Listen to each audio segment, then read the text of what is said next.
Abramos nossas Bíblias, amados. Apocalipse capítulo 2, versos 8 a 11. Apocalipse 2, versos 8 a 11. Carta à igreja em Esmirna. Diz assim: ao anjo da igreja em Esmirna escreve: estas coisas diz o primeiro e o último, o que esteve morto e tornou a viver. Conheço a tua tribulação, a tua pobreza, mas tu és rico, e a blasfêmia dos que a si mesmos se declaram judeus e não são, sendo antes sinagoga de Satanás. Não temas as coisas que tens de sofrer. Eis que o diabo está para lançar em prisão alguns dentre vós, para ser dispostos à prova, e tereis tribulação de 10 dias. Sê fiel até a morte, e dar-te-ei a coroa da vida. Quem tem ouvidos, ouça o que o Espírito diz às igrejas. O vencedor, de nenhum modo sofrerá dano da segunda morte. Amém. Amados, dentro do estudo da teologia, há uma matéria chamada eclesiologia. E a eclesiologia estuda justamente todos os aspectos que dizem respeito à Igreja de Cristo. Eu sempre amei eclesiologia. Eu sempre amei ler a história da Igreja de Cristo no decorrer dos séculos. Como eu gostaria de ter participado ou de participar de um culto na igreja primitiva. No século I, no século II, talvez se escondendo ou cantando baixinho para que os inimigos que tentassem prevalecer, é claro, como nós cantamos, né? Eles tentam prevalecer, mas irmãos, que bonito é estudar a história da igreja. Eu amo esse estudo. E quando eu estava aqui pensando sobre o que falar à igreja neste primeiro domingo do nosso ano eclesiástico de 2025, como foi explicado, nós começamos o ano eclesiástico no primeiro dia de fevereiro. E eu fiquei pensando o que falar, e eu me lembrei das 7 cartas que foram escritas, né, às igrejas da Ásia Menor. E eu fiquei pensando qual se parecia mais com a igreja de Itaberaba. E eu entendi que a igreja de Esmirna tem algumas características que nós temos também. E eu entendi que seria bom e edificante trazer uma palavra sobre esta igreja. Esmirna era uma cidade, era uma igreja, né? Localizada na atual Turquia. Aliás, amados, essas 7 igrejas estão na Turquia, que infelizmente hoje não é mais um país cristão, é um país muçulmano. Há cristãos lá, mas são muito poucos. E a cidade de Esmirna era uma cidade economicamente e culturalmente, né, desenvolvida. Ela também era totalmente submissa a Roma e ao culto ao imperador. Pagãos de carteirinha. E havia também lá uma grande comunidade de judeus vivendo na cidade, mas judeus que eram hostis aos cristãos. Olha só, amados, onde estava essa igreja. E quando nós lemos o livro de Apocalipse, e diz lá no início do livro de Apocalipse, capítulo 1, verso 8, que Jesus está dizendo algo que nós não podemos nunca esquecer. E eu quero dizer aqui, amados, que o livro de Apocalipse, é todo ele sobre Jesus, sobre o seu senhorio, sobre a sua vitória, que haverá de ocorrer no final dos tempos, sobre o seu domínio. E lá no livro de Apocalipse, no início dele, diz assim, Jesus dizendo: eu sou o alfa e o ômega, aquele que é, que era e que havia de vir, o Todo-Poderoso.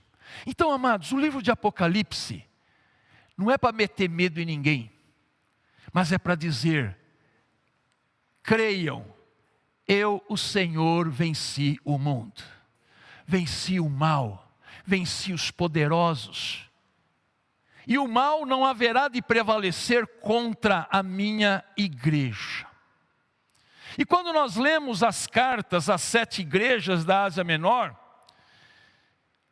está aqui, amados, porque Jesus está advertindo essas igrejas. Ele elogia quando precisa ser elogiado, e ele adverte. E nas 7 cartas, nessas 7 escritas, ele vai dizer, ele vai advertir as igrejas, para que buscassem verdadeiramente a Deus, para que se arrependessem, para que não tolerassem falsos ensinos, para que não tolerassem as Jezabéis, nem os falsos profetas, e muito menos os falsos apóstolos. Parece que o povo esqueceu as coisas que Jesus advertiu. Que as igrejas vigiassem e permanecessem fiéis. Então eu estou fazendo aqui um pequeno resumo das advertências que Jesus faz às 7 igrejas. Só por aí, irmãos, já dá para ver que tipo de igreja o noivo Jesus quer que a sua noiva seja, tanto no passado quanto no presente.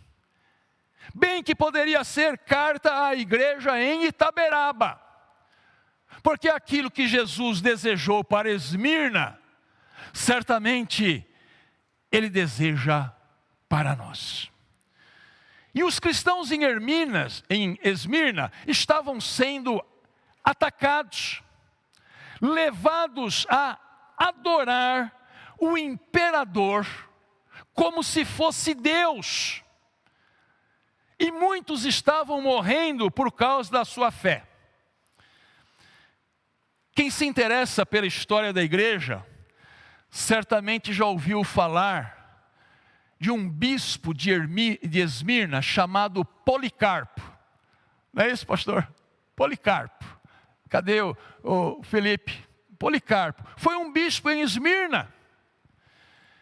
Por volta do ano 150, ele foi preso e pediram para ele dizer: repita, César é Senhor. Não, isso eu não falo. Você vai morrer na fogueira. Repita, César é Senhor. E ele nada disse. E disseram assim: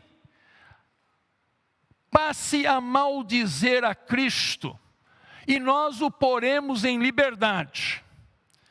E ele respondeu: sirvo a Cristo há 86 anos, e Ele nunca me fez mal. Então, como é que eu posso maldizer o meu Rei e Salvador? Amarraram ele num poste, puseram as madeiras em volta e tacaram fogo. Policarpo foi um dos grandes mártires da igreja cristã, e lá da cidade de Esmirna. Irmãos, cristãos no mundo inteiro são chamados a ser fiéis a Cristo. E Jesus conforta a sua igreja, dizendo a ela que Ele conhece a sua tribulação. Olha que bonito, Itaberaba, Esmirna, conheço a tua tribulação. Irmãos, Jesus conhece quem somos. Jesus conhece as nossas lutas. Jesus conhece os nossos dramas. Jesus conhece as nossas dificuldades. Ele conhece o pastor da igreja. Mas não ria não, Ele conhece você também. Ele conhece as nossas falhas, as nossas virtudes e as nossas tribulações. Isto significa, irmãos, que a nossa vida não está solta. Que Satanás não pode fazer gato-sapato, como se diz por aí, com o cristão. Não. Jesus está olhando para nós. Jesus conhece a sua igreja. Estamos começando um novo ano. Deus permitindo, estaremos durante todo este ano trabalhando juntos, onde Ele nos colocou. Jesus nos colocou aqui, irmãos. A igreja é falha, a igreja tem problemas, a igreja não tem muitos recursos, é pobre, a igreja tem lá suas dificuldades, mas é aqui que você está. É aqui que o Senhor te colocou. E o que é igreja? O que é igreja? É uma congregação de pessoas que foram unidas por Deus para experimentar da graça salvadora de Cristo. É uma congregação que permanece em união pelo Espírito Santo, porque se não fosse pelo Espírito ninguém estava aqui. Cada um é de um jeito, cada um pensa uma coisa, cada um tem uma preferência. Um é palmeirense, infelizmente, outro é corintiano, felizmente, e por aí vai. E a igreja é uma congregação que cresce em comunhão uns com os outros. Igreja é gente, não tijolo. Vamos falar juntos? Igreja é gente, não tijolo. Por isso, depois de Deus, o que é mais importante numa igreja são as pessoas. Você é importante. As crianças são importantes. Os adultos, os idosos, Dona Domi, é muito importante. Todos vocês são importantes. Isto significa que o pecador é importante também. Ele não é para ser expulso, é para ser acolhido. Na igreja, ninguém vive da maneira que quer. Não. Nós somos chamados a viver em santidade, refletindo Cristo para o mundo. Então, amado, amada, igreja é coisa séria, porque ela nasceu dentro dos propósitos de Deus.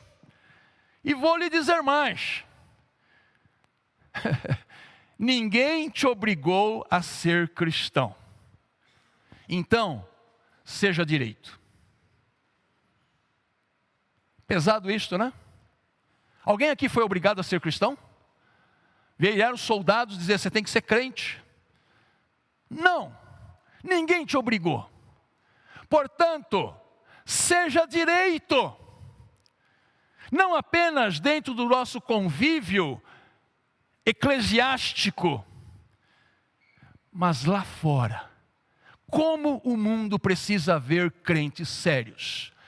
Crentes que não estão preocupados com prosperidade, crentes que não só falam de dinheiro, crentes que falam coisa com coisa. Irmãos, eu acho isso muito sério, viu? Porque o que tem crente que não fala coisa com coisa, É um tal de estar amarrado, é não sei o quê, é aquilo, é uma linguagem cifrada que o ímpio fala assim, o que esse cara está falando? Irmão, fala coisa com coisa. Sabe por quê? Porque na hora do aperto vão te procurar. Porque na hora da aprovação vão te procurar. Ainda que zombem, ironizem, não tem importância. Mantenha a sua postura de cristão. Na igreja, nós somos chamados ao crescimento mútuo.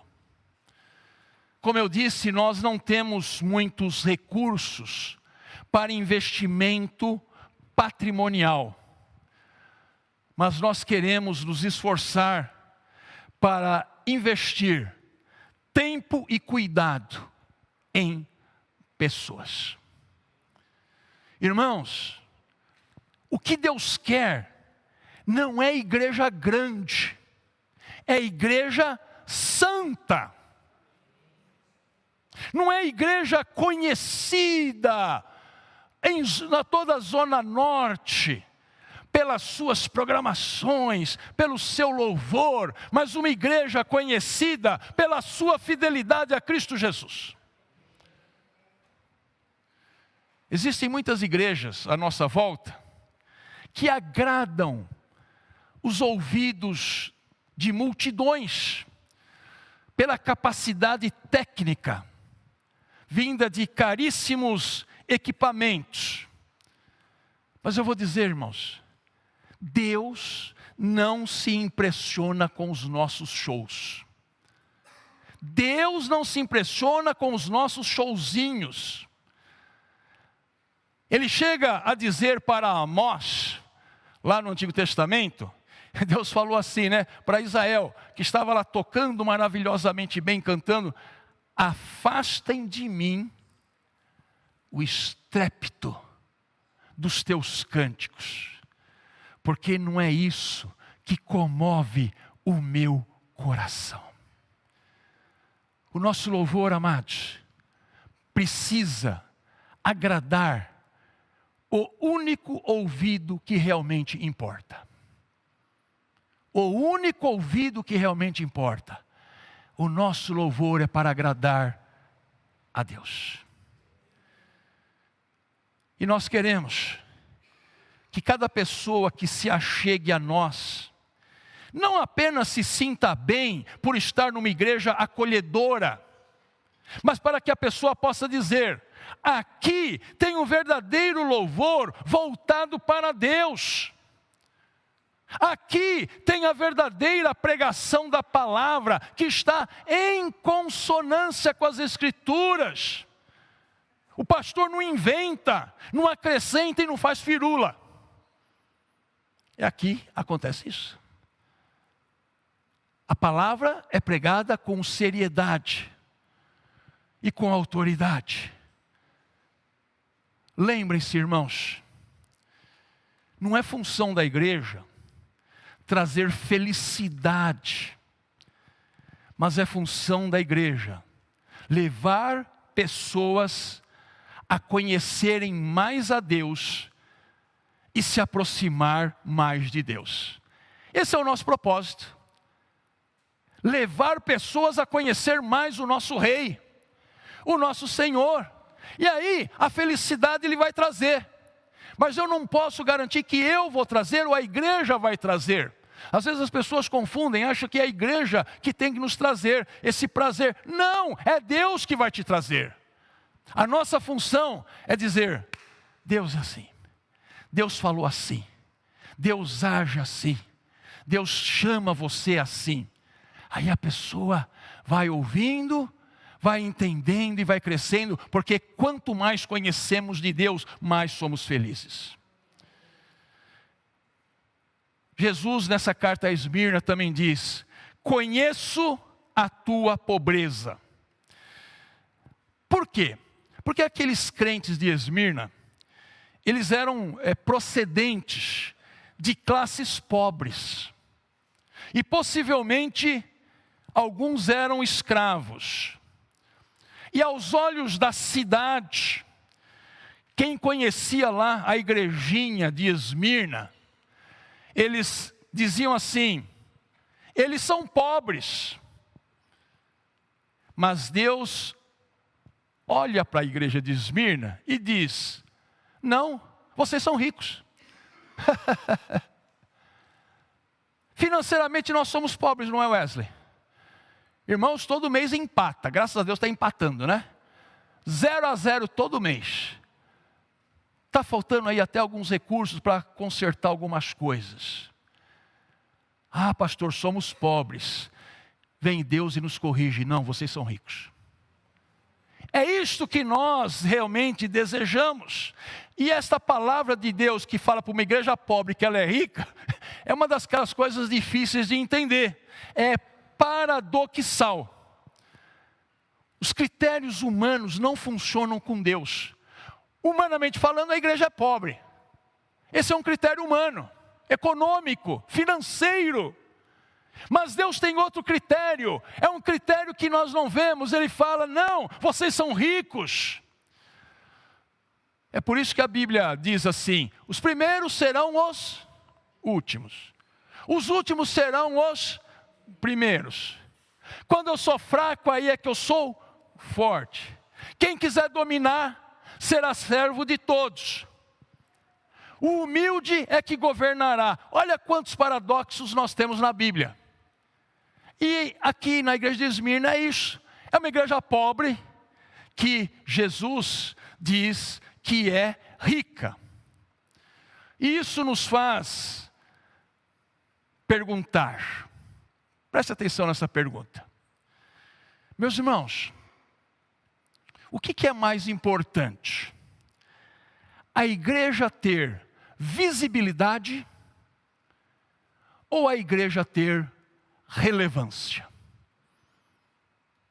Já pensaram nisso? O que nós queremos? Igreja 24 horas no canal X. Igreja que todo mundo olha e enxerga. Isso é visibilidade. Nós queremos ter visibilidade ou queremos ter relevância? Amados, uma igreja, ela pode ter visibilidade diante dos homens. E aqui eu poderia citar várias. Mas se ela não tiver relevância diante de Deus, todo o aparato que ela tem será inútil. Tem visibilidade para os homens, mas para Deus não tem relevância. Agora, uma igreja pode não ter visibilidade, mas ter relevância. Vou dar um exemplo aqui, meio assim, fora, mas apenas para os irmãos compreenderem, né? BBB Brasil tem visibilidade, mas é totalmente irrelevante para Deus. Aliás, é não só irrelevante, é uma abominação para Deus. Percebem, amados, a diferença de ter visibilidade e ter relevância? Uma igreja, ela pode não ser visível, publicitariamente falando, porque o mundo valoriza pela quantidade, pelo movimento. Esmirna era pequena e pobre, invisível aos olhos do mundo, mas teve uma profunda relevância no reino de Deus. Tanto é que até hoje nós lemos aqui sobre ela.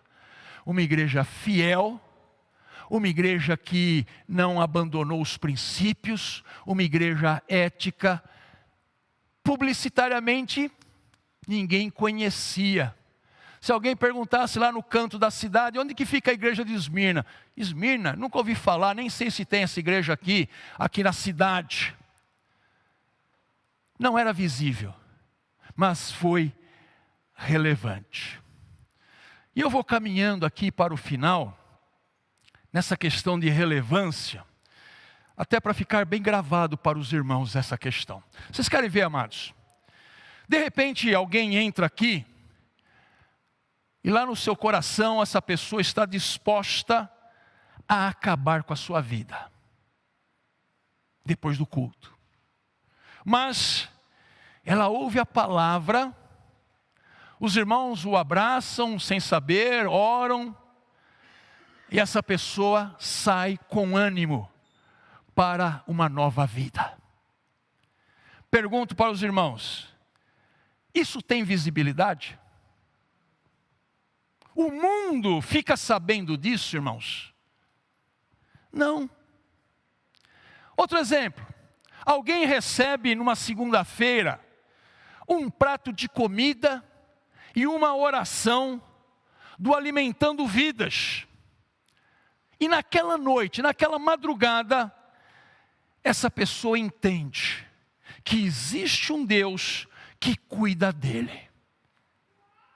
E ela vai dormir de uma forma diferente. E vai acordar no dia seguinte animado. Eu pergunto, isso tem visibilidade, irmãos? Nenhuma visibilidade. Ninguém, o mundo não viu nada. Um outro exemplo, uma pessoa está vivendo de forma desordenada, destruindo seu casamento, destruindo sua família, mas ela entra numa igreja e começa a frequentar a igreja, e se acerta com Deus. Isso aí não tem visibilidade para sair no Jornal Nacional, não vai sair lá, mas tem relevância na perspectiva do reino. Amém? Meu último exemplo, essa banda maravilhosa que está dirigindo hoje o nosso louvor,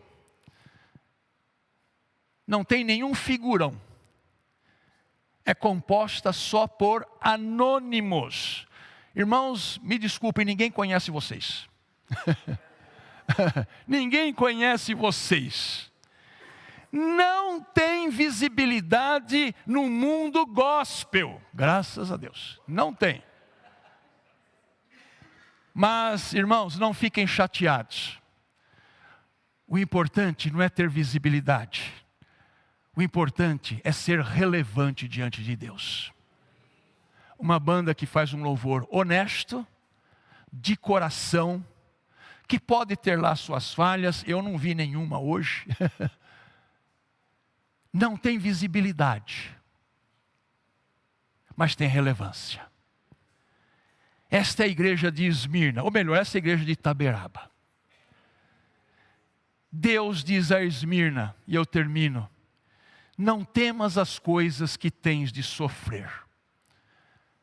Às vezes a gente fica preocupado com o futuro, né? Como que vai ser esse ano? O que vai acontecer? Como que será tal situação? Irmãos, nenhum sofrimento pode nos atingir, exceto com a expressa permissão de Deus.